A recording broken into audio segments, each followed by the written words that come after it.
Olá, sejam bem-vindos a mais um episódio do podcast Cuidar de Você da Unimed Campo Grande. Estamos na nossa 4ª temporada e hoje nós vamos conversar sobre bronquiolite. É uma doença comum que afeta as nossas crianças, por isso nós estamos com o nosso pediatra, que já é de casa aqui do nosso podcast, Dr. Alberto, conversou conosco sobre síndrome respiratórias em outros episódios. Alberto, mais um prazer mais uma vez tê-lo aqui, seja bem-vindo, vamos bater esse papo hoje com a galera. Isso, obrigado André, em nome da Unimed, obrigado pelo convite, é um prazer aqui estar com vocês, falando de um assunto bem importante, principalmente por causa das crianças, né? Exatamente. Bom, para começar o assunto, vou fazer uma pergunta. Toda criança que chia, que tem chiado, a gente já pode fazer o diagnóstico de bronquiolite ou não? Não, na verdade é o seguinte, André, a bronquiolite, na verdade, o que é a bronquiolite, né? Ela é a inflamação dos bronquíolos. O bronquíolo é a via aérea que fica mais na periferia do pulmão, é a parte mais fininha das vias respiratórias dentro do pulmão. Então, a inflamação do bronquíolo, ele causa um chiado, normalmente, né? Agora, respondendo à tua pergunta, normalmente, assim, existem várias situações que podem dar chiado. Uma aspiração de corpo estranho, uma crise de bronquite, uma crise de asma e, às vezes, até um resfriado comum. Então, nem todo chiado é bronquiolite. Certo. E por que a bronquiolite é tão importante nesse diagnóstico quando a criança apresenta algum chiado ou algum sintoma respiratório? Por que a gente tem que pensar em bronquiolite e por que a gente está atento à bronquiolite? Porque a bronquiolite, normalmente ela é uma doença que pode levar a um quadro grave respiratório, especialmente nas crianças pequenas, principalmente no primeiro semestre de vida. É uma doença muito, muito comum dos primeiros 2 anos de vida. Estima-se que 80% das crianças, até 2 anos de idade, elas vão ter bronquiolite em graus variáveis, né? Mas a bronquiolite ela pode ter um desfecho grave, ela pode causar internação, pode precisar de uma internação numa UTI, pode ter uma dificuldade respiratória muito grande, principalmente nas crianças pequenininhas, que são as mais frágeis. Daí a preocupação, né, desse quadro e daí a importância da gente falar sobre esse tema. Então a gente já chegou à conclusão que nem todo chiado é bronquiolite, podem ser outras patologias também. A bronquiolite, a importância dela é porque ela pode, não são em todos os casos, na verdade, na minoria dos casos, levar a um acometimento mais grave dessa criança. E aí eu pergunto, como é que ela começa? O que causa a bronquiolite? É uma doença bacteriana? Normalmente é uma doença viral? Ela começa por onde? Normalmente é no trato da via aérea superior e aí ela desce para o bronquíolo. Como é que se desenvolve isso aí? A bronquiolite ela é uma doença viral, né, causada por vírus. O maior vilão, o causador da bronquiolite nas crianças é um vírus chamado vírus sincicial respiratório, que acomete em torno de 70%, 80% das bronquiolites é o vírus sincicial respiratório. Mas também ela pode ser causada por outros vírus. O vírus da Covid, o vírus da influenza, rinovírus, entre outros, né? Então, e normalmente ela começa como se fosse um resfriado banal. Aquele bebezinho que começa com uma coriza, uma tosse esporádica e até uma febrícula, uma febre baixa. Uhum. E aí, daí a 48, 72 horas, a criança muda. Ele começa a tossir mais, ficar com a respiração mais ofegante, mais cansado, às vezes mais prostrado. Então, aí o pediatra, aí é uma necessidade do pediatra já ver essa criança, e aí o pediatra faz o diagnóstico de bronquiolite na maioria das vezes. E esse diagnóstico é clínico? Esse diagnóstico é clínico. Então você não precisa fazer um raio-x para diagnosticar bronquiolite, você não precisa fazer um hemograma, nada. O diagnóstico é 100% clínico. E aí, dependendo do quadro da bronquiolite, que varia muito de criança para criança, como você mesmo mencionou, aí toma-se as medidas necessárias. E dentre essas medidas, já de terapêuticas, ambulatoriais, o que está à disposição do pediatra ou do médico para que ele possa ajudar a criança a melhorar os sintomas e seguir o curso natural da doença de uma forma mais benigna e que o quadro vai se resolver? Nós não estamos falando aqui daquela criança que está grave no pronto-socorro, mas o que pode ser feito para isso? Precisa dar antibiótico, por exemplo? Então, André, essa pergunta é extremamente importante. A bronquiolite, embora seja uma doença que às vezes angustia muitos pais, né, a família toda, ela, como nós falamos, ela é um quadro viral e o vírus ele causa um dano no bronquíolo, né? Existe uma descamação, uma hipersecreção, um inchaço dessas vias aéreas pequenas e a criança apresenta esses quadros que nós já falamos, de cansaço, dificuldade respiratória, gemência, tá? Assusta, né? Assusta. Só que o tratamento da bronquiolite é principalmente conservador, ou seja, antibiótico é contraindicado, normalmente não precisa se usar corticoides, broncodilatadores orais, nem inalatórios. São as bombinhas, né? As bombinhas. Então, normalmente isso não interfere no quadro e às vezes pode até atrapalhar. Então, o que se faz com um bebê, principalmente com uma bronquiolite? É basicamente mantê-lo num ambiente agradável, evitar ar-condicionado gelado, porque a inspiração de ar frio também causa um edema de vias aéreas. Lavar as narinas com frequência, deixar a criança num decúbito mais elevado, ela precisa ficar mais com o tórax mais elevado. Cabeça um pouco mais para cima. Tórax e cabeça mais para cima. Soro nasal, como nós falamos, antitérmico se necessário, e meio que só assim, você entendeu? Aí, se essa criança começa a apresentar um quadro mais drástico, uma dificuldade respiratória muito grande, até ao ponto de ficar, às vezes, com as extremidades com uma coloração diferente, ou mais pálida, ou mais roxinha, ou um pouco roxas, aí ela já precisa de uma intervenção maior. Mas em termos, como você perguntou, do domicílio, de casa, é basicamente medidas de suporte. O que as famílias precisam saber é que a bronquiolite, embora seja uma doença que preocupa às vezes, ela, na maioria das vezes, ela tem um desfecho benigno. A criança sara sozinha, né? E aí, mas o que deve ser explicado para os pais é a duração do quadro. Então, conforme nós falamos, ela começa com um quadro leve, sutil, aí exacerba-se esse quadro, aí a criança fica tossindo, cansadinha, ofegante alguns dias, para depois ir melhorando.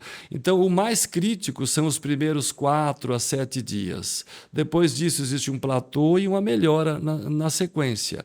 Mas a tosse, por exemplo, na bronquiolite, ela pode durar de 15 a 20 dias. E aí que é o erro, que às vezes a mãe sempre pergunta, mas não está melhorando a tosse, doutor? Exatamente. E a gente sabe que a tosse é um mecanismo de defesa do organismo. Ele está tentando expulsar aquele muco, aquele resto celular que está lá no bronquíolo. Essa criança precisa tossir para melhorar. Esse é o ponto. Né? E quanto à lavagem nasal, só para a gente explicar para quem está assistindo, não é pingar soro fisiológico no nariz, né, doutor? Explica, isso é importante. Como é que lava o nariz? Na verdade, a lavagem nasal ela deve ser feita com soro fisiológico.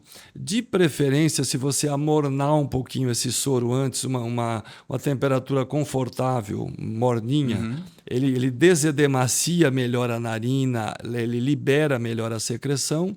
E você tem que injetar soro fisiológico, ou com cânulazinhas que hoje tem disponível, ou até com uma seringa, em uma narina. Na maioria das vezes, esse soro ele sai do outro lado. É preciso fazer com a criança em pé ou sentada, né? E aí com uma pressão jato médio. Né? Mas realmente não é soro spray e nem gotinhas. São lavagens com soro fisiológico. Se for pequena, não conseguir sentar, pode ficar no colo do pai e a mãe injetar, ao contrário. É a melhor maneira. É a melhor maneira. Porque isso é importante a gente explicar, porque muitas vezes, doutor, eu estou lavando o nariz, mas não melhora. Como que você está lavando? Eu estou pingando o soro ali. Exatamente. O soro não faz milagre. O que faz é a pressão, né? Exatamente. De lavagem. Bom, então assim, a gente já viu que a maioria das vezes ela tem um curso benigno. É preciso que a gente tenha critério para não usar antibiótico, corticoide ou inalatório ou bombinha, que são os beta-2 agonistas desnecessários, né? Mas assim, quando a mãe deve perceber que a criança assim, olha, não está evoluindo bem, eu tenho que levar para um atendimento hospitalar, por exemplo. Existe alguma coisa com relação a batimento de asa de nariz, retração intercostal, essas coisas? Como é que o leigo pode observar isso? O principal sintoma de observação, de alerta para os pais, os cuidadores observarem, realmente é a mudança grande do padrão respiratório daquela criança. Então, a criança, geralmente, quando ela começa a ficar mais cansada, o narizinho, a asa do nariz dá uma abaulada, como você Abre e mencionou. fecha, né? A criança abaula e desce o abdômen, ela usa a musculatura abdominal para ajudar a respiração, a gemência, a mudança de coloração das extremidades, conforme nós já falamos, a prostração da criança e a não hidratação. Então, às vezes a criança ela está tão cansada que ela não consegue ingerir líquidos, ela não consegue não consegue mamar o peito. Então, essa criança ela precisa ser bem hidratada para fluidificar o muco das vias aéreas. Então, esses sinais que nós mencionamos agora são os principais sinais e sintomas de alerta. Então, aí nesse caso, sim, ela pode ser levada para o hospital, aí talvez tem que internar, usar oxigênio terapia, essas coisas assim. Claro, né? aí um outro patamar de tratamento, né? Hoje nós temos medidas ótimas com administração de oxigênio aquecido, umidificado, com altos volumes, uma pressão maior nas vias aéreas, que até com isso evita-se uma intubação, internação em UTI. Então, mas aí já é um tratamento a nível hospitalar. Hospitalar. E o cuidado para quem, vamos supor que tem outro bebê em casa, outra criança em casa, a bronquiolite ela é transmissível, o vírus é de fácil transmissão, como é que deve ser, quem manipula uma criança com bronquiolite vai cuidar de outra criança, como é que é feito isso? Essa tua pergunta é fundamental, porque os bebês, principalmente os pequenos que desenvolvem os quadros mais graves, eles se contagiam. Então, a bronquiolite, respondendo a tua pergunta, é uma doença viral respiratória contagiosa, como um resfriado ou qualquer outra doença viral respiratória. E aí, um alerta importante é que essa criança, a gente tem que evitar com que ela fique em contato com pessoas de resfriado, gripadas. Então, às vezes, um resfriado, uma coriza, uma tosse no pai, numa babá, num irmão maior, que não significa nada para aquela pessoa, ele passa o vírus para a criança e essa criança desenvolve uma bronquiolite grave. Então, o cuidado principal é a gente deixar essa criança pequena, já que não temos ainda vacina disponível para bronquiolite e outros cuidados. Ela precisa ficar numa bolha de cuidados mesmo, principalmente nos primeiros meses de vida. E quando tem alguma pessoa próxima resfriada, evitar entrar em contato com esse bebê. Certo. Por exemplo, se tem alguém que está, vamos supor que muitas casas têm 2 filhos e um está cuidando de um que está com bronquiolite, aquele já está, né? E aí fez a troca, manipulou, lavou o nariz. É recomendado, por exemplo, e tem que higienizar a mão, limpar onde trocou a criança, tudo para evitar que isso também se passe para os outros bebês? Com certeza. Nos quadros virais respiratórios, a lavagem das mãos, como em todos os outros quadros, é a grande arma que a gente tem. Asepsia do local, lavagem das mãos, porque o vírus, que é o vírus sincicial respiratório, ele permanece nas superfícies por várias horas. Então, a limpeza do local onde essa criança esteve, a lavagem das mãos dos cuidadores é sempre muito importante. Muito importante. Existe alguma forma, Alberto, de prevenção da bronquiolite? Claro, extrema não existe, porque senão não existe vacina, como você falou, mas existe algum cuidado? Por exemplo, criança melhor nutrida, aleitamento, essas coisas interferem na possibilidade de adquirir ou não a bronquiolite? Com certeza. Por exemplo, esses 2 fatos que você falou são os pontos básicos de uma melhor resposta.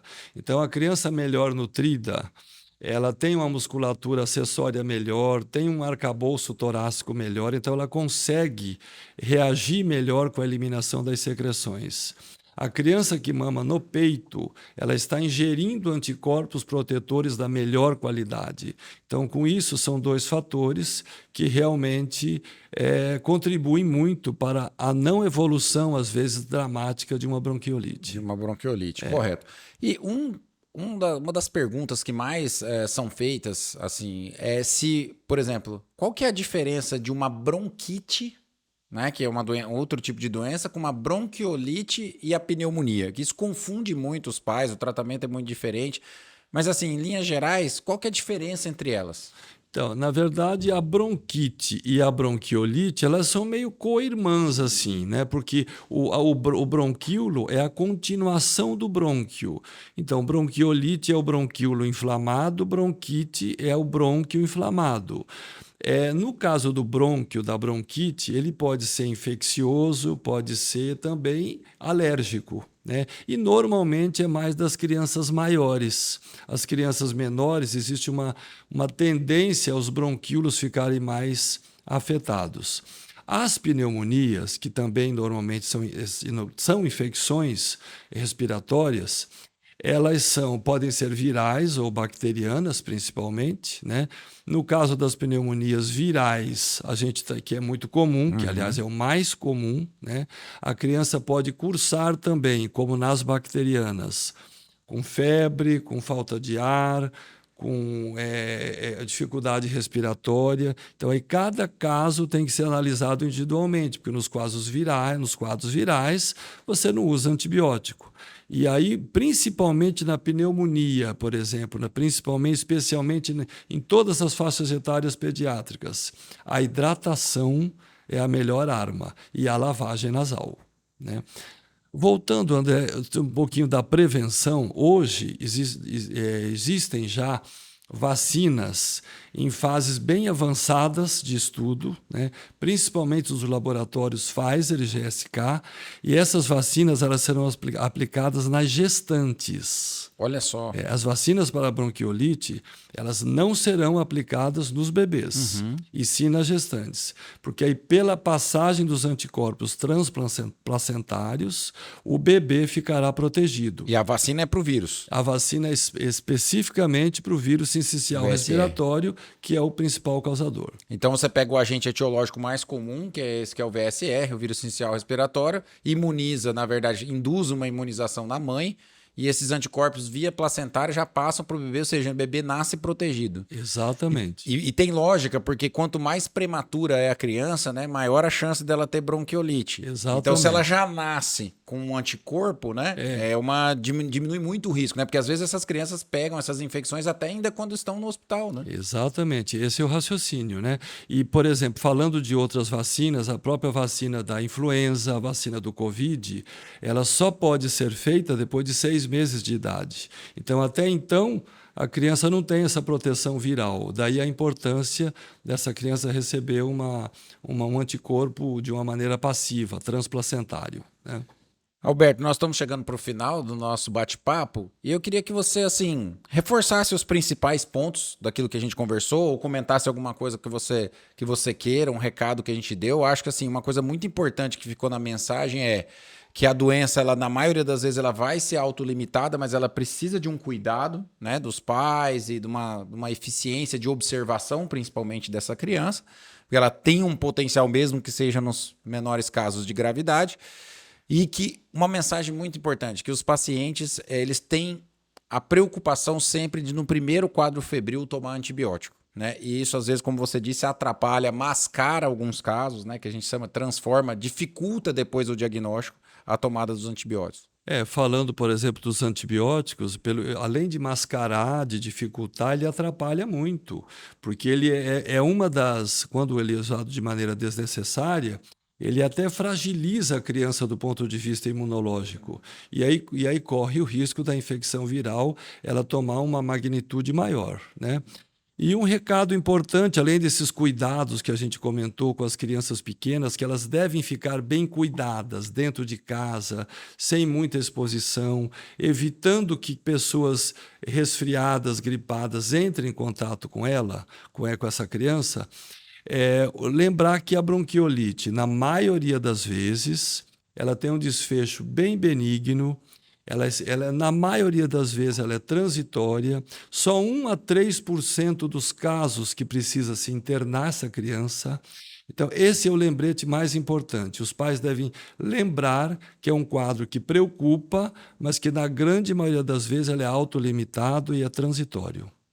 Alberto, muito obrigado. Eu que agradeço. Bate-papo excelente, uma conversa fluida. Eu acho que, assim, quem assistiu a gente está entender um pouco mais da doença, que esse é o nosso objetivo aqui, entender a doença, tranquilizar quando tem essa... e explicar quais são os sinais e quais são as importâncias das medidas corretas, ou seja, uma informação de altíssima qualidade. Agradeço a você o tempo que você dispensou aqui e tenho certeza que vocês gostaram bastante, por isso, dê um like, sigam-nos nas redes sociais e até a próxima.